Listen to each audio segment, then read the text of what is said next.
Hey everyone, welcome to Power Hour. Gonna just wait 1 or 2 minutes to give folks an opportunity to come into the meeting room and then we'll get started.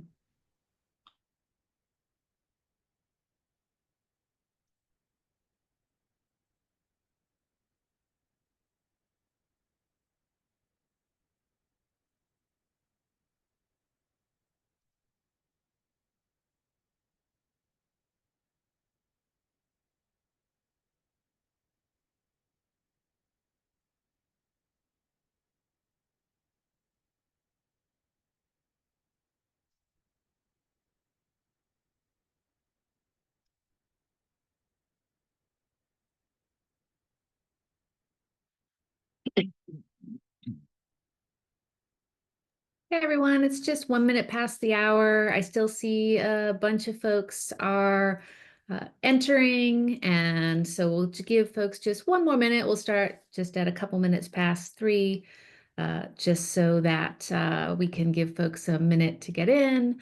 I did see someone posted in the chat asking if we're going to get a recording. We are absolutely recording this session. No worries. We will post it in our community and we will send you out a link to it.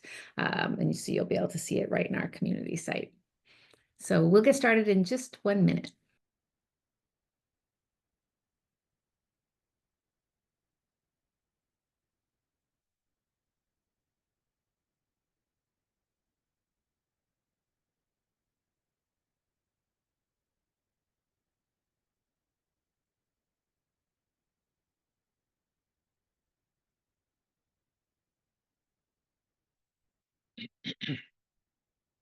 All right.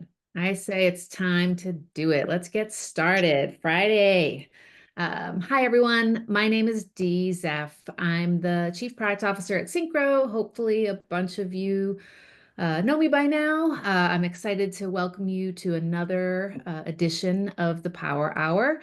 This is our live series. It's really designed to just help you get more out of the platform. We're trying to get you some real world practical guidance.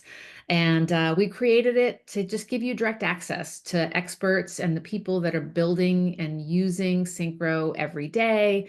And sometimes that means bringing in one of our partners. Sometimes it's our own team and we're sharing just tips and tricks. Our goal is that you're going to leave this session with some real insights and tactical advice that you can go put into use.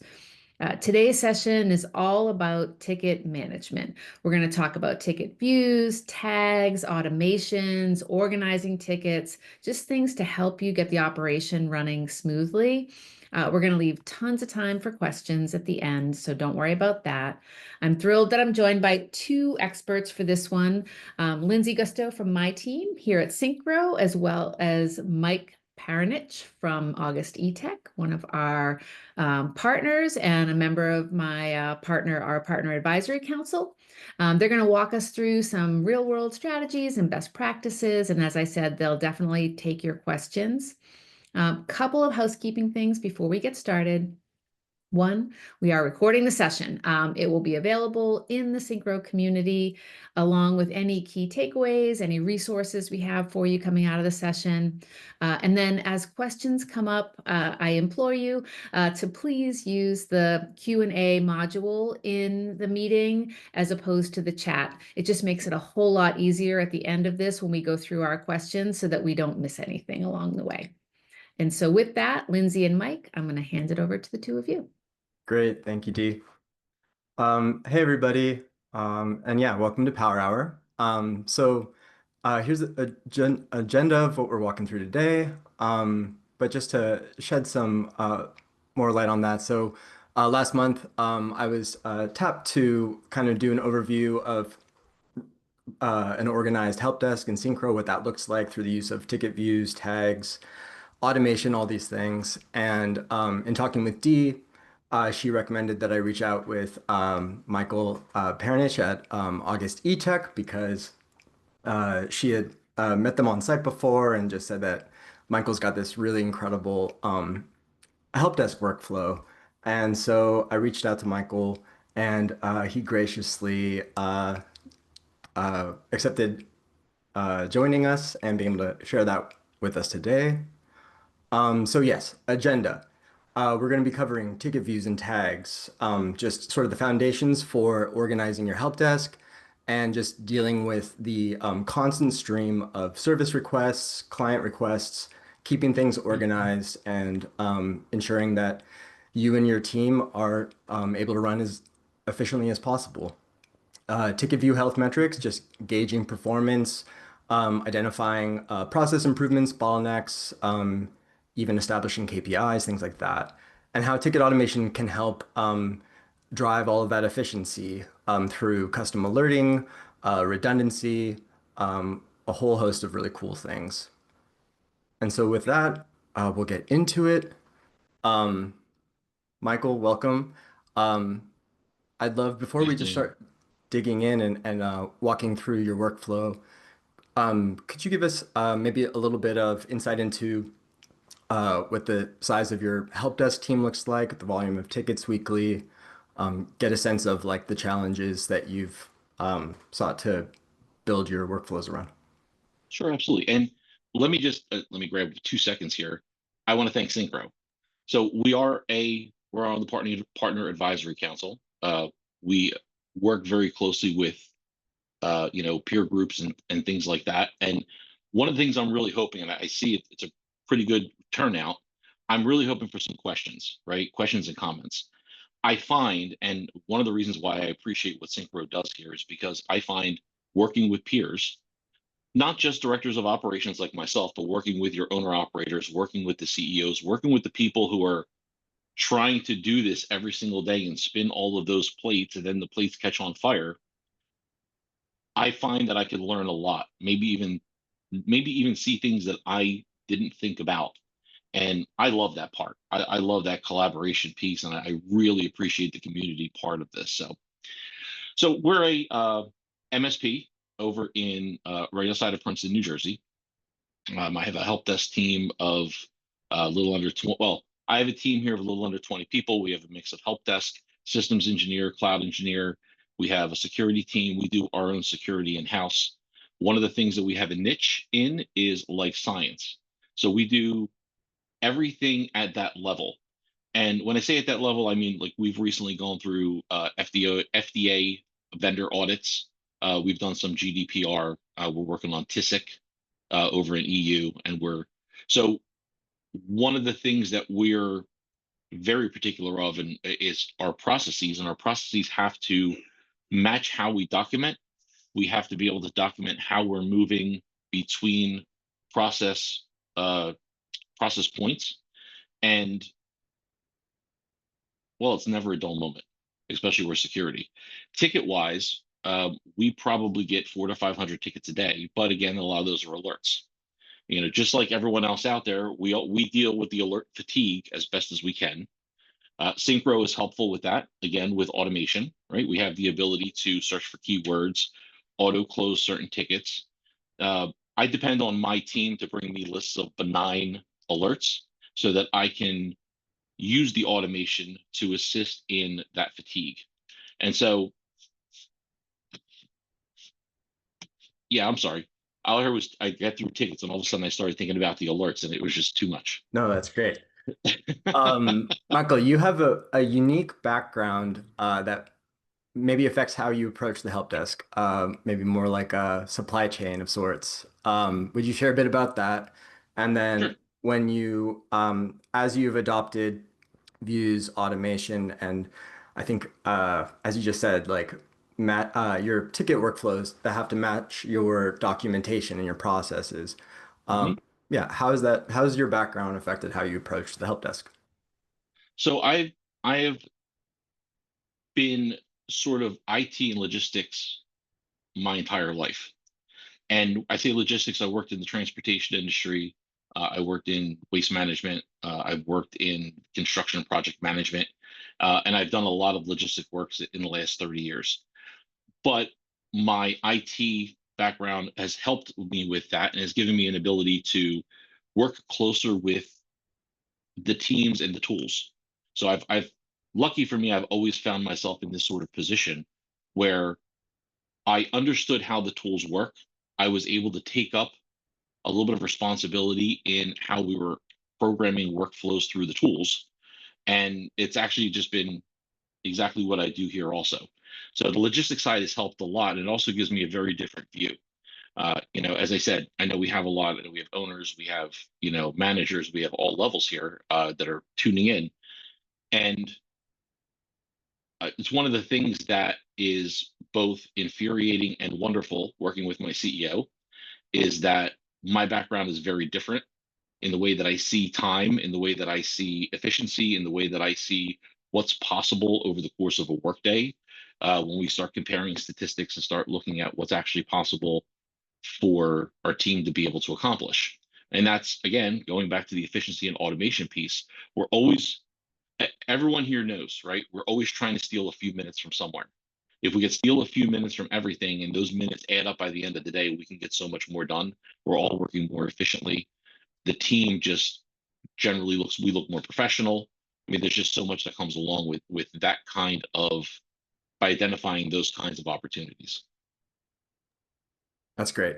And I'm sure people are clamoring for us to dive in and start taking a look at that flow. But I think I did want to follow up on that. Like, what would you say is the primary goal of a help desk workflow for you? Is it efficiency? Is it speed? Is it redundancy? Something else?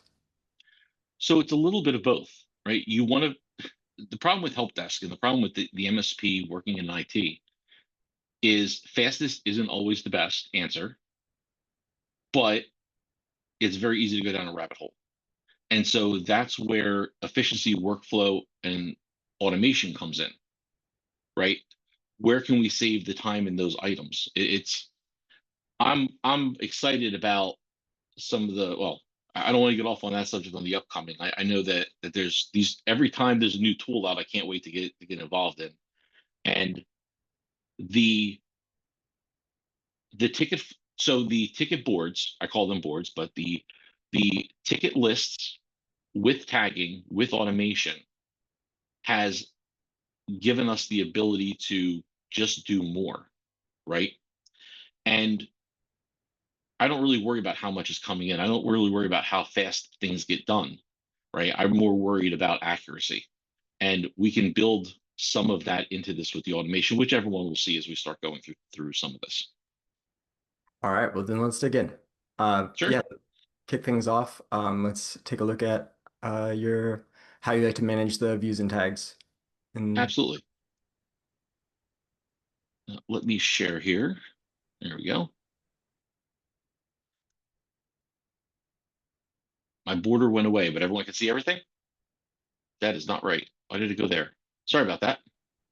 Hold on a second. Looks good on my end. Try this again.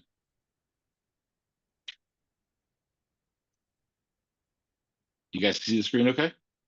Yep, looks good. Okay. So to anyone who didn't know there was a different view, this is now the current view. And from an operational standpoint, this is where I start my day every day, right? I think maybe the easiest way to explain this is how I have to approach this every day. We all know that this type of business is not a set it and forget it, right? This is a constant, this is like herding cats. So I appreciate that we have pinned views and I use a number of different tags. The reason I use the tags is to help not just myself, but my teams be able to immediately hone in on what they need to. And while I don't want anyone to be myopic, I want them to know where they're focusing their attention. Being able to watch a help desk tag, a seam alert tag, here's your two most important things, right? What new help desk tickets are coming in? Which new security alerts are coming in? We separate them so that it's easier on the eyes so that they don't get ticket fatigue when they're looking through the screens. But it's important to be able to see those numbers and be able to actually check those numbers. So from there, and you'll see we have quite a bit, and again, we want to try to make things as easy as possible. My technicians all have their own assigned to boards. My expectation is that my technicians have a good workflow themselves. Every time they get off of a phone with a client or they finish an appointment, I expect that they're going to finish their documentation. They're going to go to their assigned boards. They're going to check for customer replies. Again, we're going back with the ticket tags, the statuses, and the automations, right? So Michael, do you mind if forgive me for interrupting. no, not at all. I'm seeing some folks, I think with the resolution, it's a bit challenging to see the sidebar and some of the view names. They mentioned, I think when you had, yeah, I think the Zoom could help. Okay. Um, Tell me what I can do to help. I think that's looking good. Much better. Okay. Awesome. So again, I know that a lot of different tags may seem like tag fatigue, but again, owners operate, the owners, the management, if you're in charge of an operation, you want to be able to see the difference. Chances are you're going to remember day to day what you have. And with this up and refreshing, you're going to be able to keep track of what's happening. So this is the start of everything. And then from here, I'll usually jump between views. So my SOC team will go through the SIEM daily alerts. We also have all of our, we have our backup board, we have our alerts board. Alert is primarily Microsoft. Again, we split things up to try to avoid the fatigue. Knowing how many alerts a person can get in a day, again, it can be very daunting. So this might work for some people, right? I'm sure I could probably split this up to even so many more, but being able to have all these on one page is where we're comfortable, and that's why we like the views the way that we do. Uh, Anyone who has messed with views, you know that you can add or you can exclude. So we appreciate having the flexibility and the ability to change those to really make them work for the team that's staring at it. The reason why these matter to me so much, and as we get into automation, is we do quite a bit of work that ends up going across multiple departments, right? Not everything is a one size fits all. So if we go over and look at ticket automations, keeping in mind that we are, and in case, just to make sure everyone knows also, you can have contact tags. And that's an important thing to note before we go into automations. We have all of our VIP tagged that way as a contact VIP so that I can get an alert whenever a VIP puts a ticket in, right? Your VIPs, the people who sign the checks, usually head of finance, CEOs, C-level, VIP level, or V-level people, because we want to know what as the operations, being in charge of operations, I want to know when those people put in tickets. And Lindsey, if I'm going too fast, you tell me, I'll roll it back a little. Now let's go. But all of my ticket tags roll into my automations, right? So of course we have the emails that come in, right? Everything comes to our help desk, but we also have multiple email accounts that come in. Depending on what email account these tickets come in on is depending on where they go. If they come from one of our NAS units, they go to the backup board, right? I have a one person who's assigned to make sure that gets checked every day for issues. I have a backup person in case they're not available. The alerts that come in, again, because we get the largest amount of alerts coming from Microsoft, and there really is just so many of them that are benign. I say that because we have customers we get a lot of DLP alerts. And if anyone out there is dealing with the Microsoft Purview and the DLP alerts, if you get an advertisement in your email that has the word diabetes, it sends off all the DLP alerts that because somebody's talking about a medical diagnosis. So Microsoft is still trying to figure out how to parse that down a little bit. So, okay, tickets come in, we have them go into certain boards. We have it broke up in a certain way so that we know where to track. That also helps where I need to push people to, right? Where do I need backup? What team is getting overwhelmed today? Is security getting overwhelmed? Is help desk getting overwhelmed? Do I need to pull one of my systems engineers to at least go through alerts to help the security team if the security team is behind because they're investigating one of the alerts that come over from the SIEM or from Microsoft, et cetera, right? So having all those separated, now we go to automations. You'll see that the two biggest ones to me, because the last thing anybody wants is for a customer to call in and for somebody not to know about it, is my voicemail alert and VIP alert. Anytime a VIP puts in a ticket, I get a notification, again, just so I can follow up to make sure it's within SLA. It's taken care of faster. We obviously, you always give them special treatment. And if for some reason a phone call gets past our team and ends up in the voicemail, I want to get an alert to that. We're all working with humans, right? Help desk technicians are humans. And it's very easy to become so reactive to the help desk that we're working with people who, while they do their best to be proactive, they tend to still knee-jerk react to everything that's inbound. And so what I did was I used these alerts to let me know when there's any possibility something could slip through the cracks. I want to make sure that if they're busy, I knew there was a voicemail and it didn't go past our SLA and it didn't go over our contract times. And so I use the automations partially for that, to make sure, I mean, again, everything comes down to the customer. Is the customer happy? Is the customer getting taken care of in a timely manner? Beyond that, from workflow, we have our PPA, which is our it's has to do with permissions and on our file servers, SharePoint, and Citrix, et cetera. And so we use automations also to move tickets.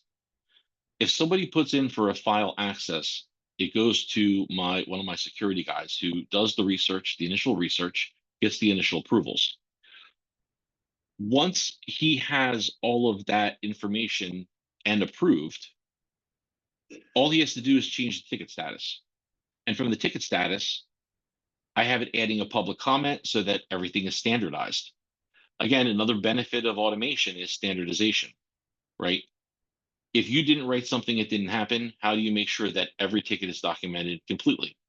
If you're working with a process that you're doing consistently and the message for that process is the same every single time, why not standardize your comments as well in your automations?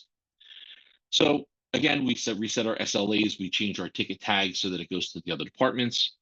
At this time, I don't have this emailing anyone because once it's assigned to a tag, it pops up on somebody's view.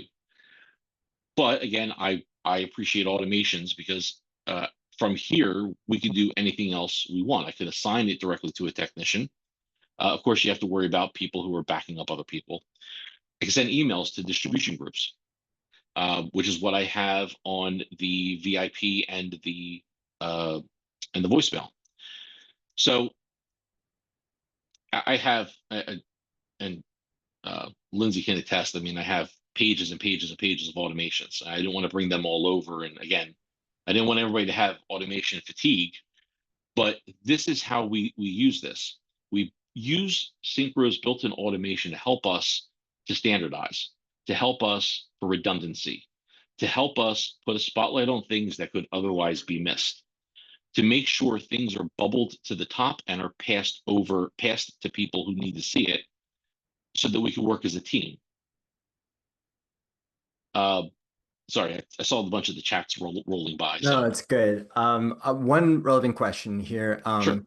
How do you tag tickets from your VIPs? And I think there's a good example there if we did the VIP sure. ticket created alert on automation.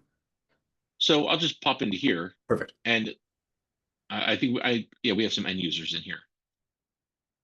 So the best, and again, this is one of the simplest things that just make life so easy.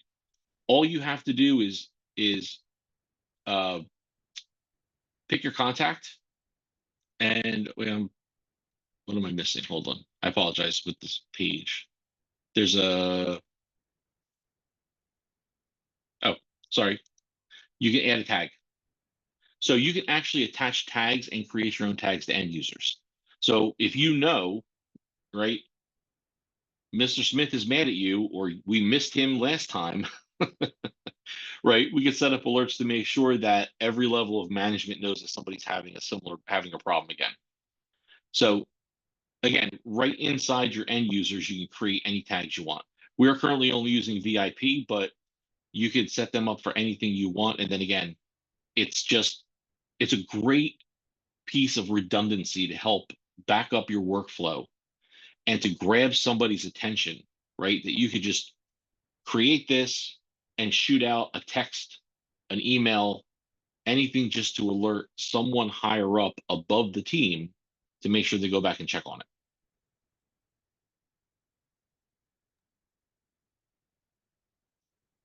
That's great.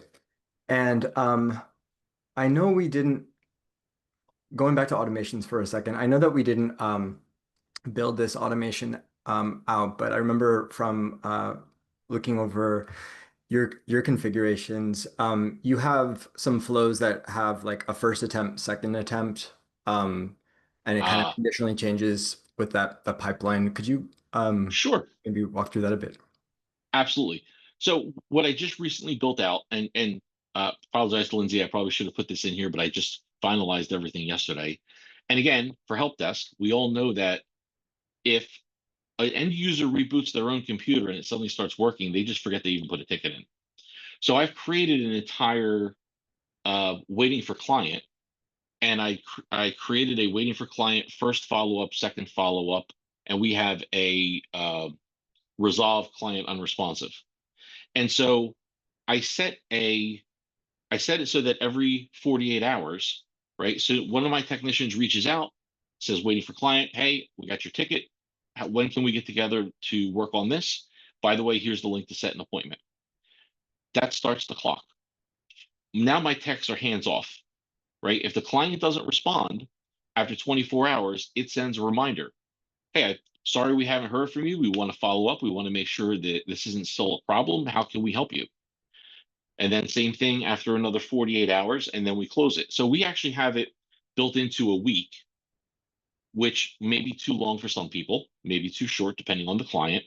And it's important to note that you can set automations for certain clients. And I probably should have mentioned that. Part of the conditions in automation is you can actually pick which client, which customer you want to add, you want these to go to. Very easy for quick customization. If part of your SLA contract is you cannot close a customer's ticket, like without talking to them, you can build separate ones for each customer or for groups of customers. That's great. And I think I would like to, if we could go back to the automations list for a second, I did want to Sure, highlight that the VIP automation, so the VIP, perfect. absolutely.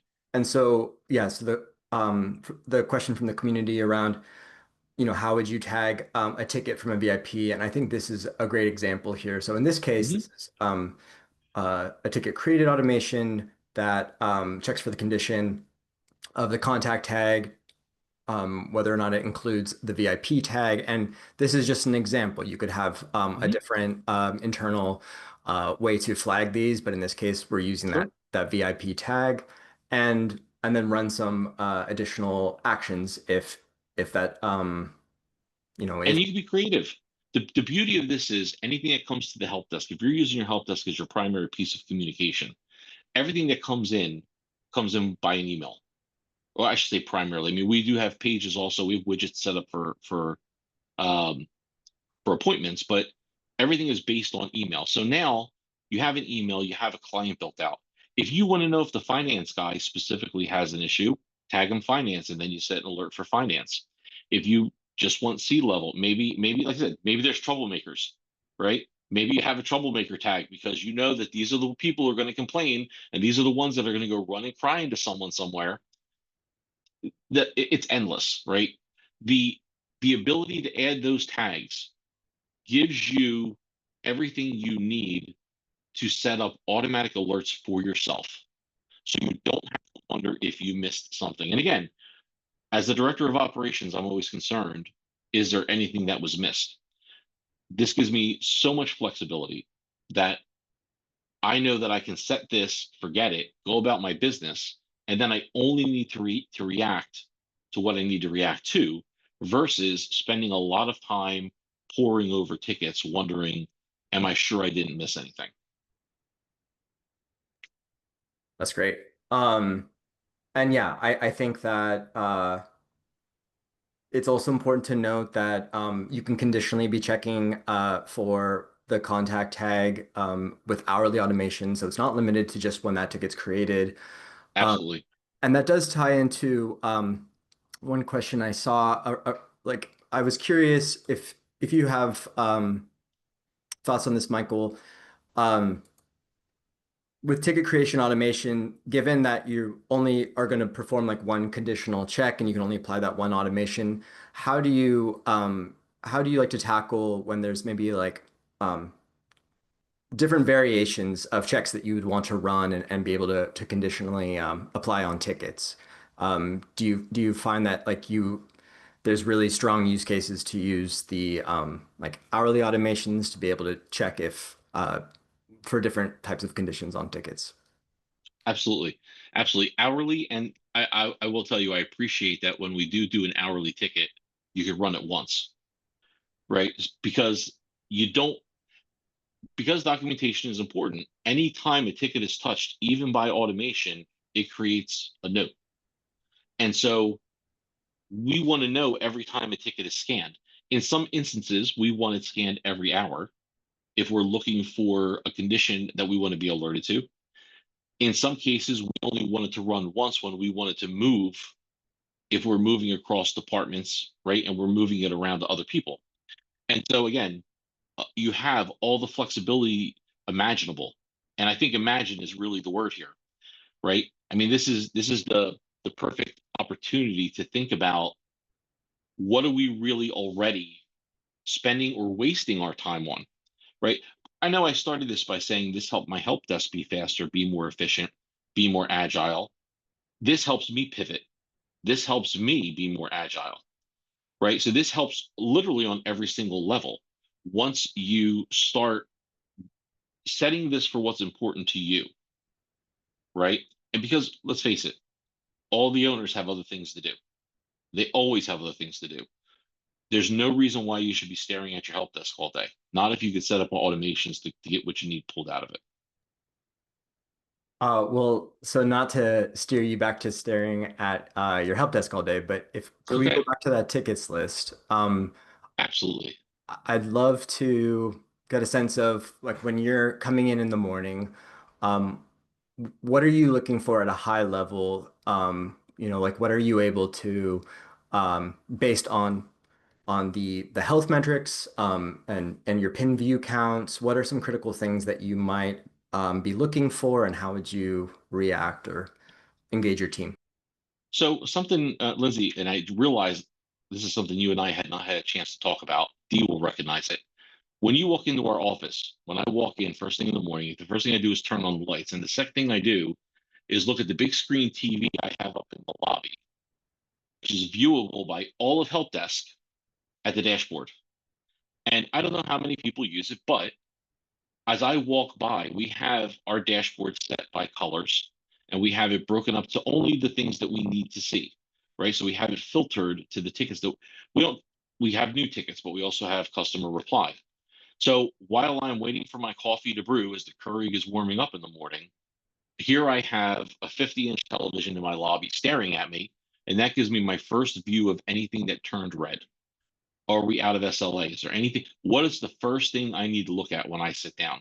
So this is actually where we start, right? Once we get past the dashboard and we're back on tickets, now our contracts are slightly different. We are not break fix. Our SLAs are a little bit loose. I do get concerned about stale and old tickets, but we don't. Our KPIs are not as strict as some other companies. So for me, the first thing I'm looking at is help desk. I always want to see what came in overnight. So I'm looking at what the newest tickets are. I am always immediately flipping this to see what the oldest tickets are before my team comes in. Because my second, the first question for them when they walk in is, why are these sitting for so long? And I apologize. I realize that we're, hang on, let me scroll this over here. So in case anyone doesn't know, you have so many adjustable columns, maybe too many choices. And so we're always looking at the oldest tickets also. Uh, Again, then we go back to process, right? And this is again how we could use these boards. Our process is every day we have a ticket review. And day one, we come in on Monday, we're looking at what's new because we have to look what comes in over the weekend. Did we approach all of the emergencies on a Monday morning? Is there anyone who's waiting past an SLA time on a Monday morning? We use our last updated. We can see when tickets were created. We have our statuses set the colors also, which help. And then you have all the SLAs. So Tuesday, because we all know Monday's the worst day. Tuesday, we flip it. We look to see what the oldest tickets are. Have we not heard back from customers? Have we not heard back from vendors? Have we not scheduled something? Is there an on-site we're missing? And so again, the flexibility of this ticket board, just changing the dates, changing the view, the colors, the numbers, just having all of this as a really quick view helps everyone, right? So my CEO, she's always looking at this board, but she's looking at the numbers of tickets, right? Not to hammer anybody, but she wants to know when the tickets seem. We know about how many tickets you should have open. We all have a feel for this, right? Everybody, every boss has their thumb on the pulse of what their tickets should look like and how many. And so this is what your pinned views are for. And even if your team isn't using all of your pinned views, you know what? Create it for you. Give yourself that view that you need from the 30,000 foot first. Make sure as the boss, you're looking and going, I see this. Now I got to zoom down to a couple of those trees and see what the hell's going on, right? That's great. I should jump in, especially because we took a look at this status dashboard, which I didn't prepare, but this is all test data on an internal account of ours. And I tried my best to simulate Michael's environment, but definitely some of the health metrics, things like that, are going to be bogus. And I know, Michael, you run a much tighter ship than I was able to simulate here. But through your reviews with the team on Monday morning, or even using our health metrics that we have, which you can customize the thresholds for. Can you walk through maybe an example of like a process improvement, or maybe an opportunity you found to maybe with a specific customer that you often have trouble hitting, SLAs for, and how you were able to like reassess and come up with strategies to kind of hit your SLAs, KPIs, things like that. So I don't want to sound like my guys are like my guys do no wrong. Um, because of our specific workflow, because of the way that we review tickets, the way that we every single day. And again, process is key, right? One of the reasons why our process works as well as it does with our workflow is we do the same thing every single day. There's never a surprise, right? You're not going to be surprised by the questions I ask. You're not going to be surprised by what time I plan on sitting down and reviewing tickets. And you're not going to be surprised by the way I look at tickets every day. So while we don't use SLAs exactly that way for performance, because again, our contracts are very different. We are full contracted to our clients. We are their IT department. So I do review tickets. While I'm reviewing tickets, I am looking at the amount of time spent on a ticket. I'm looking for how often we followed up with customers. I'm using more actual inside ticket data than I am the outside SLAs. The reason why we set our SLAs is for the alerting portion of this, right? So again, I can be that transparent with, at least with that piece, that I know we don't use it the same way. And so we don't necessarily have due dates on our tickets, because we don't really believe that on some of our projects we might have a due date. What you'll see over on the side, we have a projects HD, which is our help desk projects. We break up our projects between help desk projects and system projects. We also use parent-child tickets to put things together, to use different tasks under one root ticket, right? So it doesn't exactly look like a project management board. It's more of a light project management board, but we do something like that. So in this particular, on help desk, you probably would not see due soon really affecting our workflow, where we use that as more of a longer term. When we'll set due dates on tickets for projects when we know something is due by a certain day, right? And then again, we sit down and we have our meeting and we look at what's coming up. We're able to switch the views on the ticket board, add the extra columns we need, and then from there we sort and we review. So again, everything for us is workflow, and processes is really what it comes down to. That's great. Let's see. Was there anything else that you wanted to highlight on some of your core workflow, either with the views, health metrics, or automation that we didn't touch on? So again, I'm a pretty confident guy with my automations because I know what works for me. And as I said in the beginning of this, the reason why I do this, right, isn't because I think I don't think that I am the end all of automation or workflow. What I want and what I appreciate that everyone who's here that's involved today, I appreciate anyone who throws things into questions because I want to know, what do you do different, right? Is there anything I said that makes sense? Is there questions you have because maybe I can learn from you too?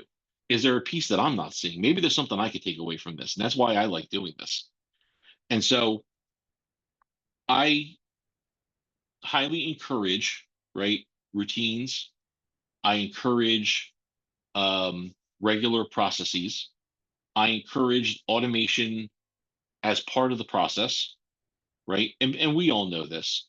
The clearer you are with your team, the clearer they know what's next in their position, right? The better job they do, the more efficient they can be.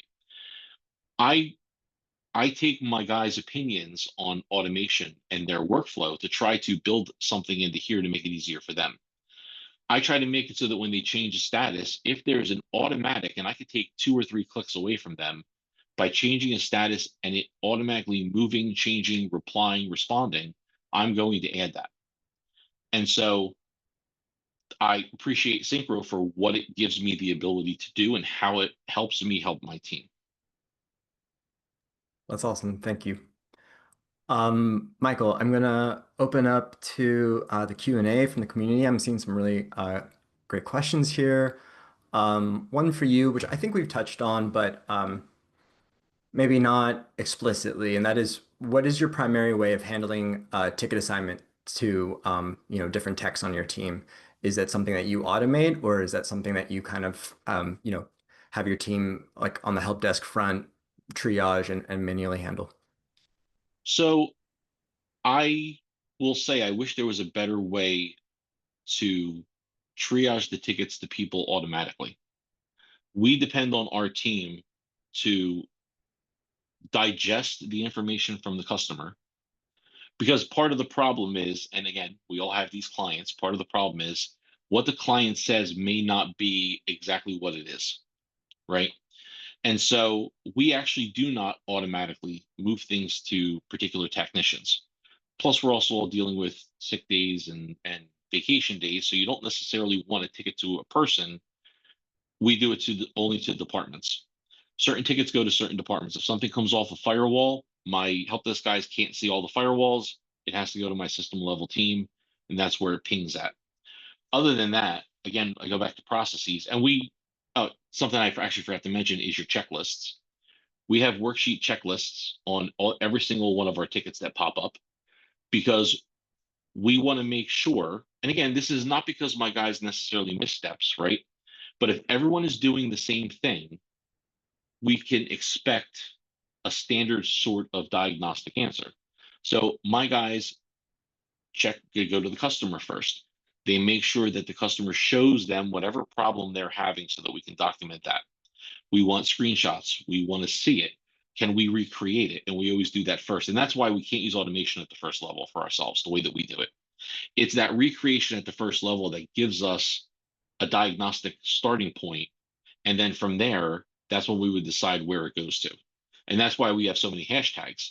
We're not going to give it to a particular technician, but we're going to give it to a level of technician by using the hashtags and breaking the tickets up to, again, relieve the ticket fatigue from help desk so that system is only looking at their tickets, help desk looking at their tickets, security is looking at their tickets.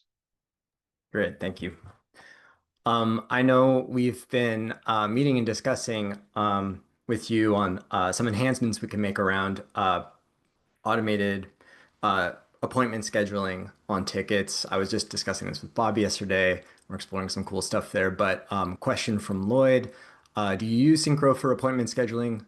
Do you leverage ticket automation for it? Any best practices around that? So we're currently using custom widgets. Um, I will tell you that we only just started using an external service to help us create appointments. So yes and yes, right? We have custom widgets that are on our website. And then we send that link out to clients to when we get a ticket that's sent, our guys immediately reply with a link to the custom widget. Please set an appointment. Uh, I am not using automation for that per se, right? Because it really is just the customer putting information in. We do have a third-party AI system company that we are testing right now to see if we could use AI during our lunch times to take the pressure off of the team and have the AI automatically make appointments through the Microsoft 365 calendar that's connected to our Syncro calendar. So we're experimenting with that a little bit, but right now, you know, in the 21 years that August eTech has been running, one of the things that our clients have always really said they liked about us is they could always get a person. And so they may not get a technician on the phone call, but they're always got a human on the phone call. And I think that touch was something that was important to our clients. So I'm not really sure how we're going to get away from that yet. Got it. Thank you. Got a bit of a two-part question here. I can speak to the first one.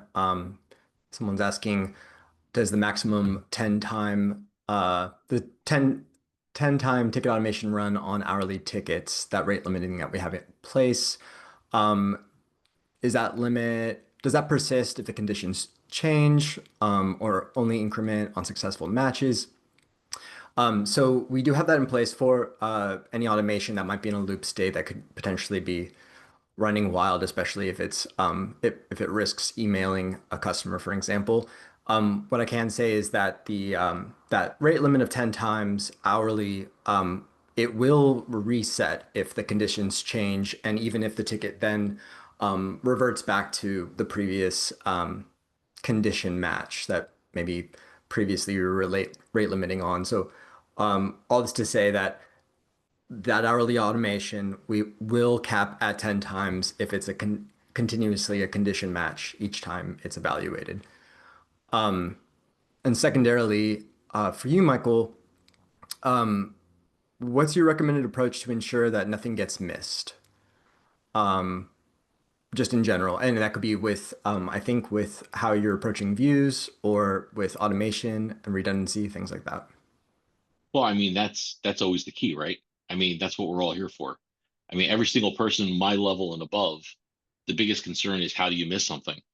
Um, so there's a few things I would, I mean, again, once again, I spend enough time on the ticket board, right? I feel an appropriate amount of time on the ticket board kind of looking at things. Part of what I've done is build out the human piece of the process and trained my guys on how they're looking at tickets because it's not just the board, right? Um, we do things like the dashboard, right? When a ticket hits a certain time limit, it gets a certain color.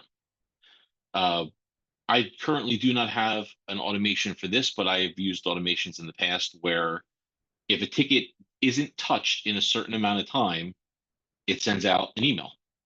And that's probably what you're really thinking about, right? If you want to set and forget tickets that are dying on the board, right? The easiest thing to do is set yourself up with an automation. Um, if I do, let's see. Similar to what we did with IP and similar to what we did with the auto closing of the tickets. If you set an automation that if any ticket, and I'll just jump in this one just to show, but if the ticket,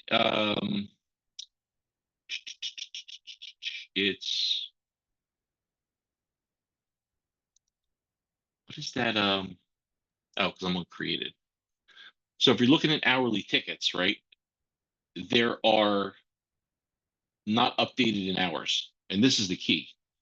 if you want to make sure every 24 hours, every ticket is touched, right? I mean, maybe that's even too long, but if you want to make sure every ticket is touched, you set an alert. So if a ticket is not updated in 2 to 3 hours, right? What are your SLAs? Set it for 2 hours and then have it send an email to a distribution group to everyone. And then in the like this says custom email address, right? So in here, you have a ticket sitting for more than 2 hours. Everything you need to do is right here in the automation for something like that. If you want to set it and forget it, Syncro will help you do that. Yeah, I think you nailed it. So that the hourly combination with the not updated in X hours, and then Mhm. also it's important to note that you can leverage custom statuses to set state changes. Yes, So second attempt, third attempt, and absolutely. then make different conditional checks based on those. Yeah. Awesome. Um, Got some cool folks want to know about your stack. Um, do you use a dedicated SIEM? Are you configuring devices to report to Synchro through event IDs and SNMP? Because the current culture and this is something we do, I don't know if everyone does. Um, every one of my clients, I review their cyber insurance with them. Part of my job is once a year, I sit with every single one of my clients, no matter how many pages it is. Right now, I think the longest one is like 15.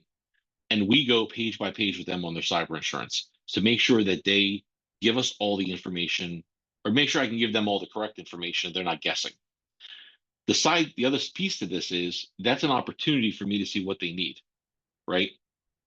We currently are using, well, they're a partner of yours. So almost everyone we're using is a partner of Synchro. We do have a SIEM. We use Huntress as a SIEM right now. But talking to my customers, and in case anyone hasn't guessed, I can talk all day.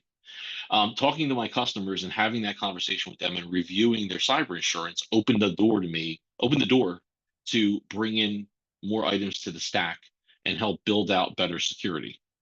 And so we are using a SIEM. We're demoing their ITDR. Um, we actually use a couple of different EDRs, MDRs. It really depends on the customer and their budgets. I wish we had one stack. I'll be honest with you. I wish every one of my customers could afford one stack, but you know, that's a little that's a dream.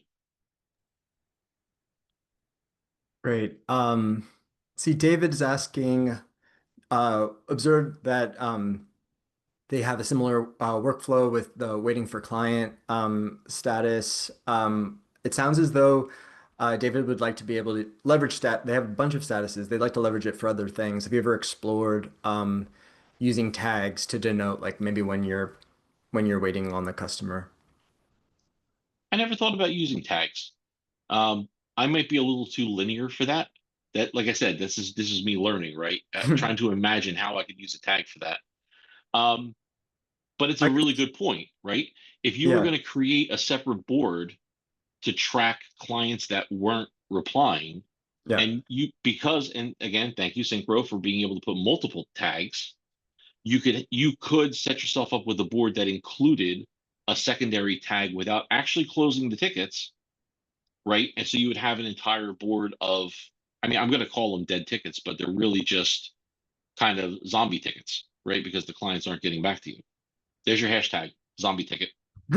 No, I think that's right. You could definitely leverage views to demonstrate where you're waiting on a client, and that could be driven by Right? a tag. I think the thing you would lose with that is the ability to pause SLA timers, things like that, driven by the status change. I think I saw, Yeah, Michael, with yours that you do pause your SLAs for specific we statuses, do. right? Yeah. We do. Again, going back to that automation, keeping in mind that you could specify automations to customers means that if you have a certain customer that you never want to close a ticket for, right? Those are the ones that you're going to use the tags on. If you have a customer that you always want to close the ticket for, those are the ones that you want to set up the automations for the auto resolve. And so again, the tools are there. It's just a matter of setting up, all of your little if then statements in the automation. So it really it's amazing how much time you can save with the set it and forget it.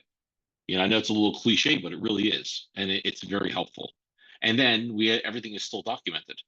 which we have our dates, we have our times, everything is very well documented. We can add notes directly through the automation. So if your problem is people complaining about, oh, I didn't hear from you, well, you have everything documented in the ticket, including all the notifications, including all the emails. I'm not saying my customers complain a lot, but I'm used to customers complaining. So I know we're getting close on time, and folks probably want to listen to the new Taylor Swift album and check out the new Avatar re-release today too. We didn't get a chance to, we didn't think to build some of your ticket worksheets to demonstrate today, but Craig was interested in that. Maybe would you mind maybe sure. just briefly just talking through how you leverage worksheets? Sure, absolutely. So you can attach worksheets directly to status types. Well, I will tell you, for example, especially this year with all of the Windows 10 and Windows 2019 ending, we created a mandatory checklist on every single ticket, so that and one of the things that fueled this for us. We have a customer that uses primarily Dell Precisions. Dell Precision had a critical BIOS push out that actually, and the issue was something that was crashing computers. We didn't find out until after 3 crashed. Anyway, we make sure on every single touch, there's a certain amount of things. Is the security updated? Is the BIOS updated? We have a checklist for every single technician, making sure, and it pops up just on the top of the screen. So as soon as you create that ticket, there it is. And you also can't close the ticket without it reminding you. Along with that, we built out new hire, termination, new computer, new firewall rollout, everything that we had a process for that could simply have a checklist that we wanted to make sure we could track we were doing things with standards. We created these lists for. And so, again, some of this is human. I trust my guys to put the checklists on there, but I found that my team appreciated having the checklist because it's better than getting in trouble for missing something. And so we keep those just constantly updated, and we use them for everything. Great, thank you so much. I think we're about approaching time. Dee, did you want to jump in and close us out? I would love to jump in and close us out. This was great. Mike, thank you so much for sharing all of this, and Lindsey for doing a really great job of trying to pull all of this together so that we can share it in a way that's really actionable. To everyone who showed up, thank you for joining us. We are going to A, post the recording in the community. B, we'll be posting some follow-ups and hopefully some resources in community. You can head over there if you still have more questions that you'd like to ask us. As always, welcome your feedback, welcome your questions, and any other topics you would like us to cover in future Power Hours. Thank you guys for this, right? The ability to collaborate in this community with us like-minded clients, right? It's more than just, hey guys, this exists. I mean, you guys really bring us to this, right? You give us an opportunity to do this and a space. And I really, in case anyone can't guess, I'm a Syncro fan, maybe a super fan. So, but I appreciate everything that you guys do to do this regularly and to keep all of us engaged and informed and give us the platform to chat with our peers and come up with new cool ideas. That's awesome. Mike, thanks for your partnership. As always, a pleasure. And to all of you, the same. I hope everyone has a great rest of your day. And thank you. Thanks, guys. Good to see you.